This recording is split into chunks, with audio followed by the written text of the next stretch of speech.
হাজার হাজার মানুষের উপস্থিতিতে ঈদুল আজহার নামাজ অনুষ্ঠিত হলো রাজ্যের তৃতীয় বৃহত্তম তথা মুর্শিদাবাদের বৃহত্তম লোহরপুর ঈদগাহের ময়দানে। শনিবার ঈদুল আজহার নামাজের জামাতের সামিল হন আশেপাশের হাজার হাজার ধর্মপ্রাণ মুসলিমরা। সকাল 7টায় জামিয়া মোহাম্মদিয়া দারুল উলুম মাদ্রাসার শাইখুল হাদিস তথা লোহরপুর ঈদগাহের পেশ ইমাম মাওলানা নুরুল ইসলাম কাশেমির ইমামতিতেই সুবিশাল ঈদের নামাজের জামাত সম্পন্ন হয়। চাচণ্ড, লোহরপুর, জালাদিপুর, বাসুদেবপুর, সাহেবনগর, গাম্ভারতলা, তালতলা, নিমতলা, শিকদারপুর, উত্তর মোহাম্মদপুর সহ প্রায় 20 থেকে 25টিরও বেশি গ্রামের হাজার হাজার মানুষ ঈদগাহের নামাজ আদায় করেন। ঈদগাহের চতুর্দিকে লোকে লোকারণ্য হয়ে যাওয়ায় আশেপাশের বাগান, রাস্তাঘাট, মসজিদ সর্বত্রই ভিড়ে ঠেলাঠেলির মধ্যে নামাজ পড়েন ধর্মপ্রাণ মুসলিমরা। ঈদুল আজহা উপলক্ষে সকাল সকাল স্নান করে পবিত্র হয়ে বড়দের সাথে শিশুরাও পাজামা পাঞ্জাবি পরে ঈদগাহের উদ্দেশ্যে রওনা দেন।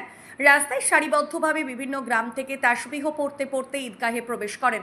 আনন্দে মুখরিত হয়ে ওঠে গোটা এলাকা। ঈদগাহের ময়দান থেকে কুরবানির গুরুত্ব, কুরবানির শিক্ষা এবং আরও নানাবিধ বিষয় উপস্থাপন করেন ইমাম সাহেব। শুধু তাই নয়, শান্তি ও সম্প্রীতি রক্ষায় সকলকে ঐক্যবদ্ধভাবে থাকার পরামর্শ দেওয়ার পাশাপাশি সাম্প্রদায়িক সম্প্রীতির বজায় রাখার আহ্বান জানানো হয় লোহরপুর ঈদগাহ ময়দান থেকে। কলকাতার রেড রোড এবং সুজাপুর ঈদগাহের পরপরই লোহরপুর ঈদগাহ ময়দানে ঈদের নামাজে সামিল হতে ব্যাপক উৎসাহ এবং উদ্দীপনা লক্ষ্য করা ধর্মপ্রাণ মুসলিম সম্প্রদায়ের মানুষজনের মধ্যে। আল্লাহু আকবার।